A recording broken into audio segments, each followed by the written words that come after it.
Раз в неделю в кабинете руководителя районной администрации аншлаг. Здесь полный детальный отчет о каждом этапе работы. Команда единомышленников зародилась еще при проектировании будущей школы. Именно поэтому, уверены эксперты, новое образовательное учреждение будет отвечать всем требованиям.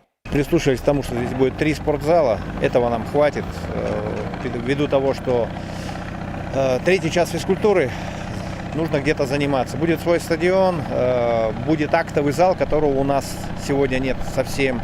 Будет даже читальный зал в библиотеке.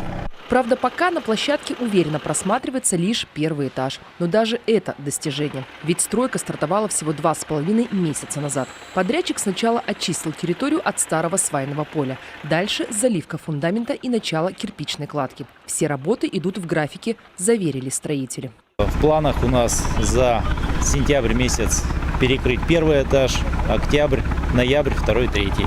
Соответственно, в декабре мы должны закончить кровлю, в общем-то, с установкой оконных рам.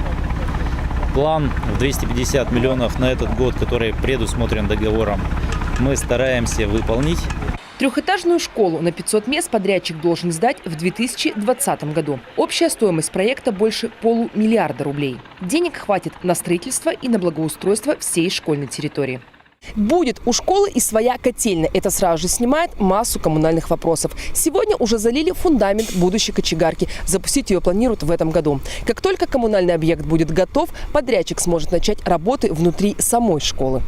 Сегодня за ходом строительства следят не только чиновники и контролирующие органы. Простые жители Визинги ведут свои фотоотчеты. Ведь новую школу ждет весь райцентр. Больше 300 юных сельчан учатся во 2-ю смену. В течение, наверное, последних 15 лет вопрос очень остро стоял уже. И со временем одно из зданий школ, Визинской средней школы, она сейчас в 3 зданиях располагается, состояние ее только ухудшалось. Сегодня это деревянное здание 2-этажное, где у нас учатся дети начального звена. Вопрос, насколько остро стоит для района, можно судить потому, что Сысольский район сегодня имеет в процентном отношении самое большое количество детей, которые обучаются во 2-ю смену.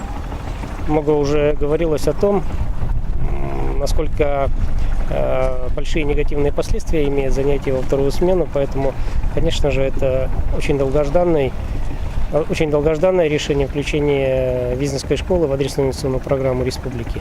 По поручению главы Коми за строительством школы сегодня можно следить в онлайн-режиме. Площадка просматривается с 3 камер. Прозрачность, уверен Сергей Гапликов, одно из условий качественной работы. Виктория Палкина, Василий Янин, телеканал Дюрган, Сысольский район.